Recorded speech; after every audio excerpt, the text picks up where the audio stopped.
Hello बच्चों, welcome to my channel GTS academy.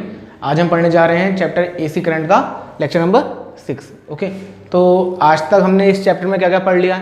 हम इसमें एसी वैल्यू और डीसी वैल्यू का कंपैरिजन कर चुके हैं। ओके, हमने मेन वैल्यू, पीक वैल्यू और एवरेज वैल्यू और आरएमएस वैल्यू, सारी वैल्यूज़ के बारे में देख लिया है, कौन कौन सी वैल्यूज़ का क्या क्या यूज़ होता है। ओके, तो आज जो हम लोग नया टॉपिक स्टार्ट करने वाले हैं वो है फेज़र। ओके, फेज़र और फेज़र डायग्राम। तो हम बात करते हैं कि फेज़र की जरूरत हमें क्यों पड़ी। ओके, मान लेते हैं कि एसी वेव है।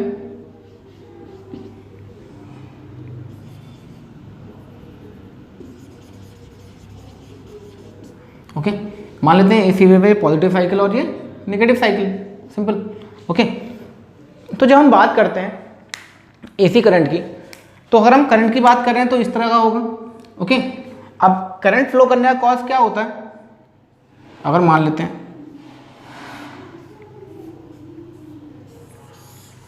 करंट फ्लो करने का कॉज क्या होता है, अगर इसके बीच में करंट फ्लो कर रहा है। ओके, अगर यहां पे कोई करंट फ्लो कर रहा है तो यहां पे कुछ ना कुछ पोटेंशियल डिफरेंस होगा, P1 और P2। अगर पोटेंशियल डिफरेंस नहीं होगा तो करंट फ्लो करेगा नहीं। ओके, तो इसका मतलब क्या होता है कि करंट के साथ एक वैल्यू एसोसिएटेड और होती है ना, जिसे हम कहते हैं ईएमएफ। इसी को हम पोटेंशियल डिफरेंस भी कहते हैं और इसी को ही हम वोल्टेज भी कहते हैं। ओके, कहने का तरीका अलग होता है, बस और कोई बात नहीं है, बस अलग अलग जगह पे हम इसको अलग अलग तरह से यूज करते हैं। ओके, होता वही है, इलेक्ट्रोमोटिव फोर्स, मतलब इलेक्ट्रॉन को मूव कराने के लिए जो फोर्स लगती है, पोटेंशियल वही तो है। पोटेंशियल क्या चीज़ होती है? पोटेंशियल एक एक्स्ट्रा चीज़ होती है जो केवल एक इलेक्ट्रॉन को या चार्ज को फ्लो कराने के लिए हेल्प करता है। ओके, तो उस तरह से क्या हो जाएगा, इलेक्ट्रोमोटिव फोर्स बोलते हैं इसे। चैप्टर हम इलेक्ट्रोमैग्नेटिक इंडक्शन में और भी डीपली पढ़ते हैं, तो जब हम वो चैप्टर करेंगे तो इसको और इस तरह पढ़ेंगे। ओके, तो अभी हम जो बात कर रहे हैं, हम कर रहे हैं कि अगर कोई इलेक्ट्रोमोटिव फोर्स है, ओके, तो इलेक्ट्रोमोटिव फोर्स का करंट होगा। अगर इलेक्ट्रोमोटिव फोर्स है जिसको हम कहते हैं पोटेंशियल, ओके, पोटेंशियल है तभी तो करंट जनरेट होगा, मतलब पोटेंशियल के साथ करंट वेव एसोसिएट होती ही है। ओके, जब हम बात करते हैं कि किसी भी वेव को शो करने का तरीका क्या होगा, ओके, जैसे अगर हम मैथमेटिकल वे में बोलें तो एक करंट वेव को शो करने का तरीका क्या है, I equals to I naught sign omega t. Okay, किसी भी करंट वाली वेव को हम इस तरह लिखते हैं, है ना, और बनाते कैसे, ऐसे बनाते हैं। उस तरह से ही जब हम एक अलग तरीके से अगर हम इसको डिजाइन करना चाहते हैं अपनी सिंप्लिसिटी के लिए, ओके, फेजर डायग्राम्स को हमने यूज इसलिए करना शुरू करा कि फेजर डायग्राम्स क्या होते हैं। Okay, a diagram representing alternating current and voltage of the same frequency as vectors, vectors के फॉर्म में, ओके, जिन्हें हम फेजर्स बोलते हैं, with the phase angle between them is called a phasor diagram. मतलब अब फेज क्या होता है, फेज की मतलब बात क्या होती है, व्हाट इज फेज?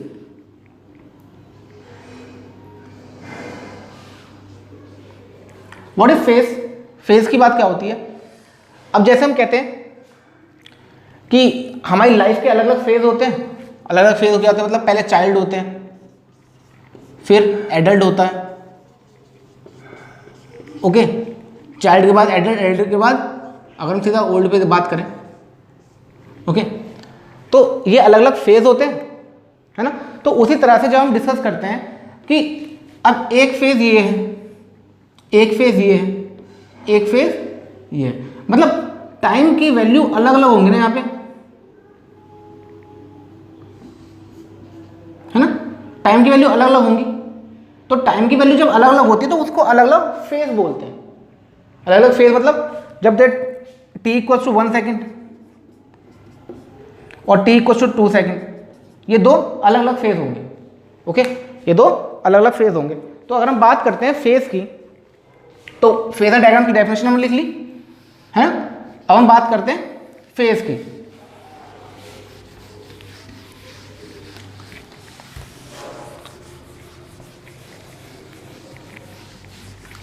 जब हम फेजर डायग्राम्स की बात करेंगे तो हम फेजर डायग्राम्स को स्टडी क्यों कर रहे हैं? फेजर डायग्राम को हम स्टडी इसलिए कर रहे हैं जिससे कि हम करंट को, वोल्टेज को और भी अच्छी तरह स्टडी कर पाए। अगर हम बात करें करंट है, सॉरी ये ईएमएफ मान लेते हैं पहले, ओके, ये ईएमएफ की वेव है। अब जहां पे ईएमएफ होगा तो वहां पे करंट भी जनरेट होगा।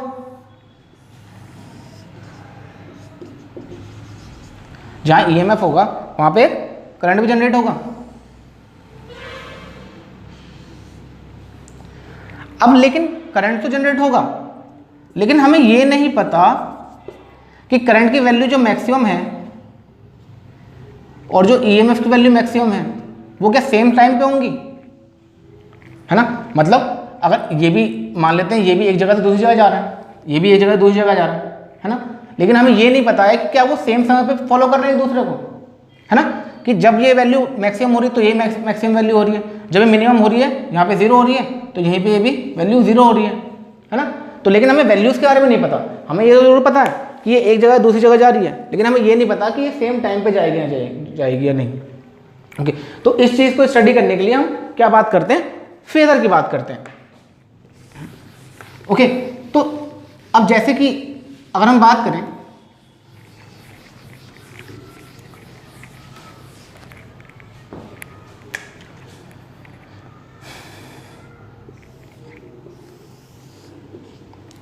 मान लेते हैं 0 है, ये t इक्वल्स टू 1 सेकेंड है, ओके, ये t इक्वल्स टू 2 सेकेंड है, ये t इक्वल्स टू 3 सेकेंड है। ओके, अब हम करंट की बात करते हैं।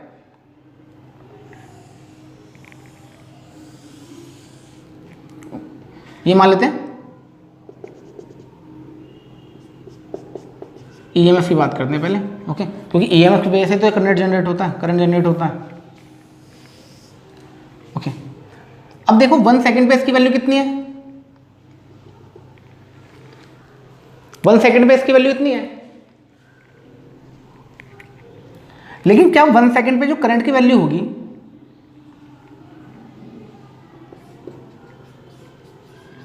t इक्वल्स टू 1 सेकेंड, तो जो 1 सेकेंड पे जो करंट की वैल्यू होगी क्या वो सेम होगी, है ना, या तो इससे कम होगी या ज्यादा होगी या सेम, 3 वैल्यू हो सकती है। अगर मान लेते हैं उसकी value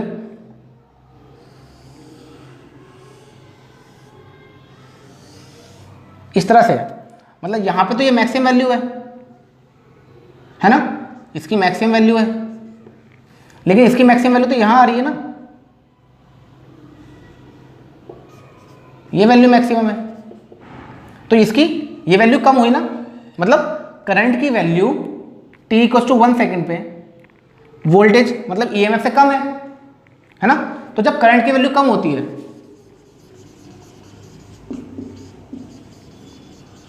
current value is less than EMF.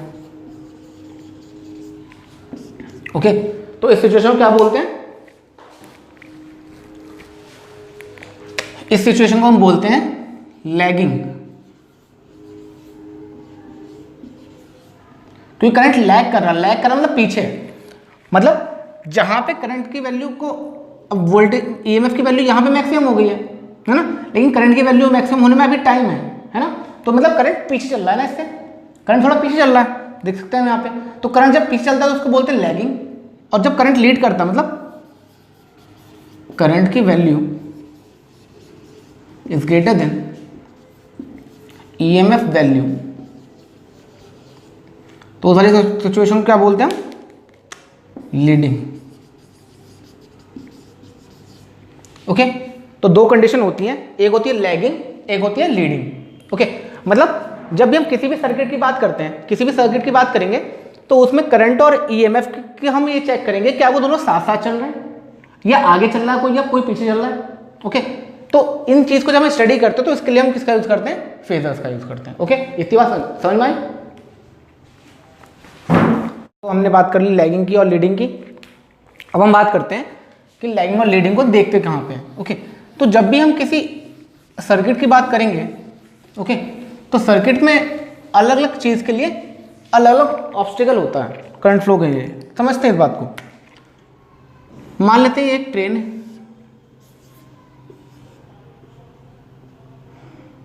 Okay,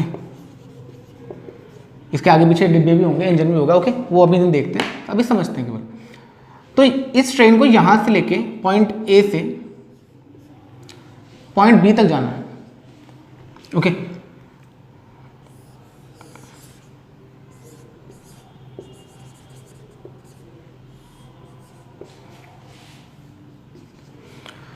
अब मान लेते हैं कि अभी मौसम है जून,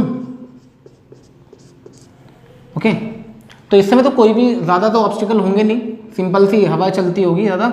तो इसको यहाँ से यहाँ पहुँचने में इस ट्रेन को मान लेते हैं 50 किलोमीटर पर आवर की स्पीड से 4 घंटे लगते हैं,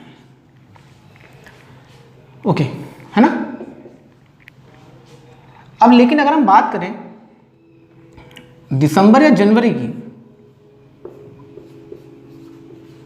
बात करें दिसंबर या जनवरी की, तो यहां पे फॉग होगा,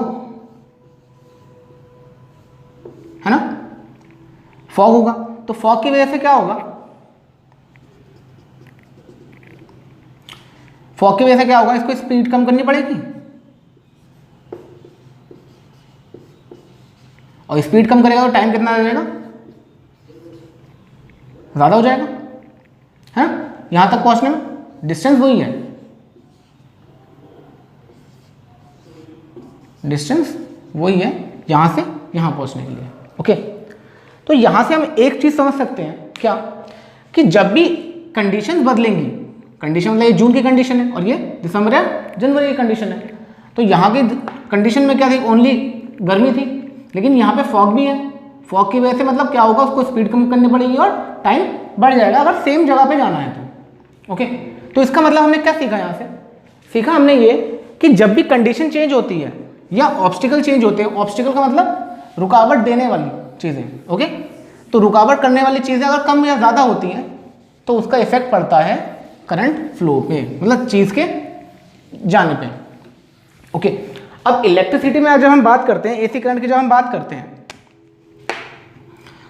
तो जैसे कि यहाँ पे कंडीशन चेंज हो रही थी ना, तो यहाँ पे जब हम बात करते हैं तो यहाँ 3 तरह के ऑब्स्टिकल्स होते हैं। ऑब्स्टिकल मतलब करंट के फ्लो को रोकने वाली चीज़ें, करंट के फ्लो को रोकने वाली चीज़ें।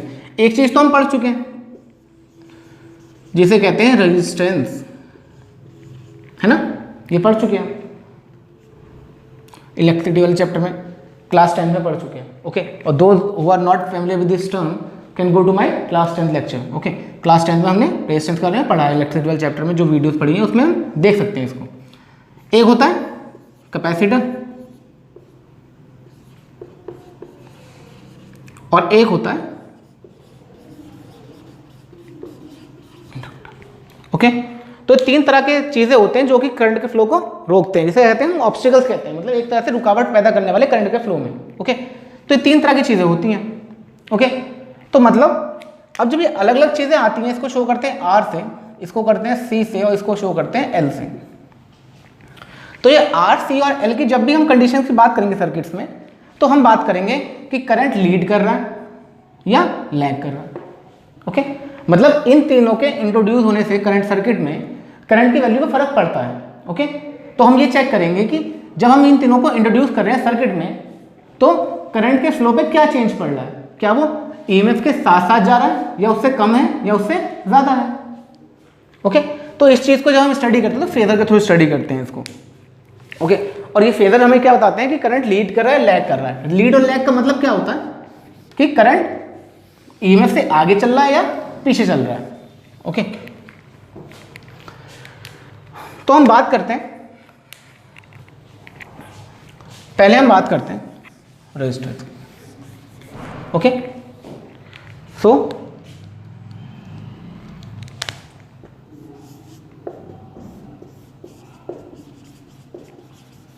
Different circuits of AC current, okay. Different circuits of AC current की हम बात करेंगे। और पहला सर्किट हम कौन सा ले रहे हैं इसमें,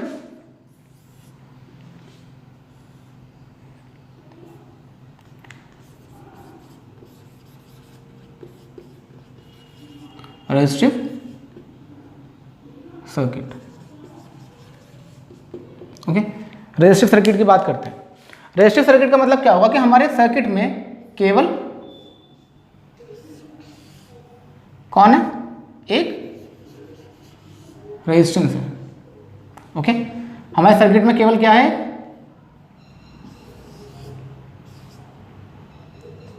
एसी करंट का सिंबल ये होता है।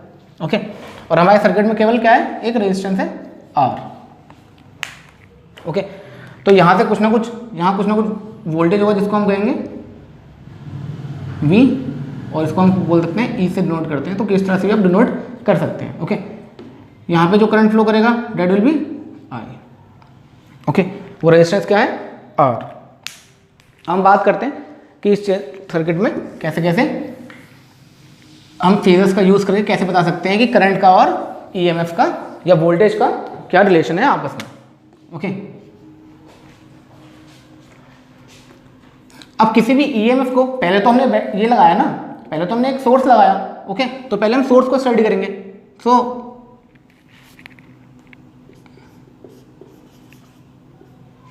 The alternating EMF is given by, alternating EMF कैसे given by E equals to E not sign omega T. Simply जैसे पहले करंट के लिखते थे वैसे ही हम ऑल्टरनेटिंग EMF को भी लिखेंगे। ओके, तो E equals to E not sign omega t. अब as per Ohm's law, Ohm's law क्या होता है, AV इक्वल्स टू IR, है ना, AV इक्वल्स टू IR। जैसे हम शो करते थे V इक्वल्स टू IR, तो हम केवल यहाँ पे V को क्या लिख रहे हैं, E लिख रहे हैं। नोटेशन का अंतर है, बाकी सब चीज़ें सेम है। Okay, E equals to IR। So what we have, IR is equals to E not sign omega t. Okay, E की जगह यहाँ पे IR रख दिया, IR is equals to E not sign omega t. यहाँ से value देखें, अगर हम I की वैल्यू निकालते हैं यहाँ से, तो I कितना हो जाएगा, E नॉट बाई आर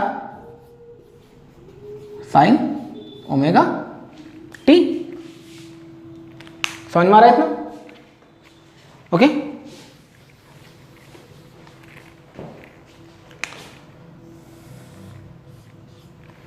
इतना समझ में आ गया। अब ये क्या है, E naught by R, E naught by क्या आर क्या हो जाएगा, ये हो जाएगा I naught sign omega t. कैसे, E naught by R is equals to I not.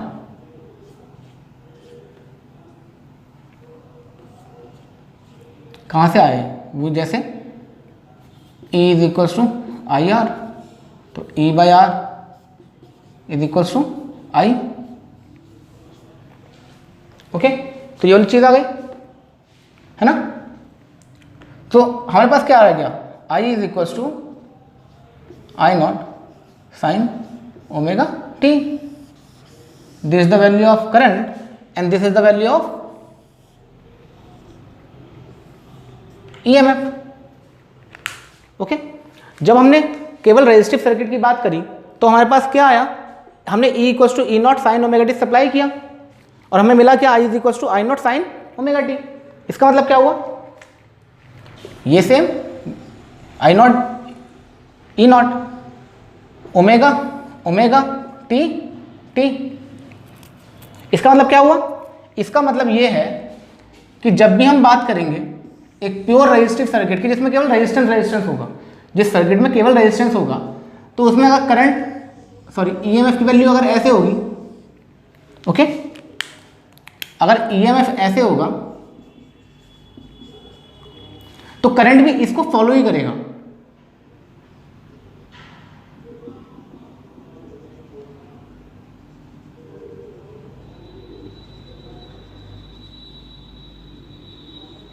Okay, current भी इसको क्या करेगा,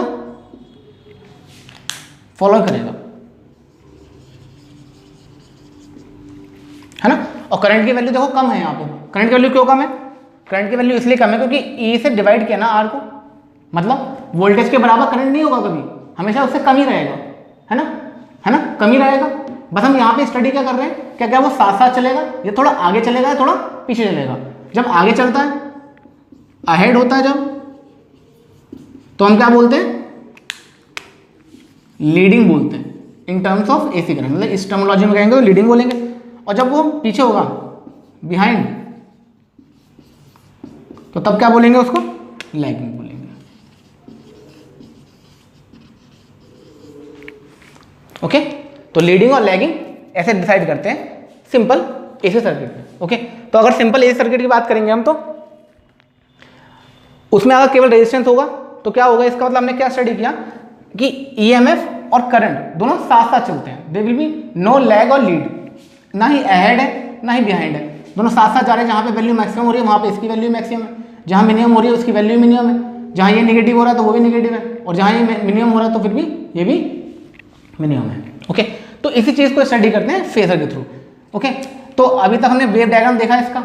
ओके, अब फेजर डायग्राम कैसा होता है, उसको कैसे स्टडी करते हैं, उस चीज़ को हम देख लेते हैं इसका।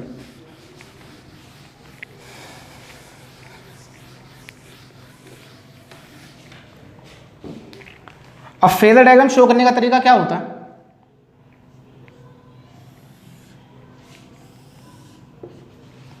वेक्टर फॉर्म में दिखाते हैं। अब मान लेते हैं यहां पे क्या है, यहां मान लेते हैं हम V, और यहां मान लेते हैं क्या, दोनों फेज में तो होंगे। अगर ये वोल्टेज है ना, V मान लो या फिर E मान लो, है ना। तो जब हम बात करेंगे, अब करंट कहां पे होगा, यहां पे करंट भी इसके साथ साथ तो होगा, तो करंट भी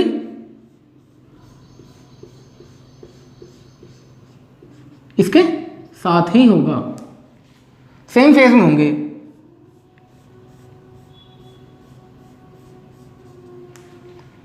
ओके, तो फेजर डायग्राम की जब हम बात करते हैं तो इस तरह से शो करते हैं इसको। अभी हम समझेंगे इसको जब आरएल सर्किट आएगा, आर सर्किट आएगा, डिफरेंट सर्किट्स आएंगे, तो फेजर डायग्राम, तो सिंपल फेजर को समझने का केवल इतनी सी बात आप ध्यान रखेंगे कि जो फेजर्स होते हैं, फेजर हमेशा रिप्रेजेंट करने के काम आते हैं कि करंट के बीच में और वोल्टेज के बीच में क्या फेज डिफरेंस है। फेज डिफरेंस का मतलब क्या, कि उनके बीच का कोई कहीं पे टी, जो t = 1 सेकंड पे करंट की वैल्यू है, क्या वो t = 1 सेकंड पे ईएमएफ की वैल्यू भी है। अगर ये दोनों वैल्यू सेम है तो there will be no phase. Okay, कोई फेज डिफरेंस नहीं होगा। जब 1 सेकंड पे करंट की वैल्यू और ईएमएफ की वैल्यू सेम है तो क्या कोई फेज डिफरेंस होगा, नहीं होगा, कोई भी फेज में डिफरेंस नहीं होगा। तो इस तरह को हमने इस चीज़ को स्टडी किया। तो आज के लेक्चर में हम केवल इतना ही रख रहे हैं, बेसिक हमने स्टार्ट किया है फेजर्स का। अगले आने वाली वीडियोस में हम ये बात देखेंगे कि फेजर्स को और कैसे स्टडी करते हैं, कि कौन कौन से ऑब्स्टिकल्स और सर्किट में हम लगा सकते हैं। R, L, C, resistor, capacitor और भी होते हैं, तो उन चीज़ को स्टडी करेंगे। तो आज के लिए इतना ही।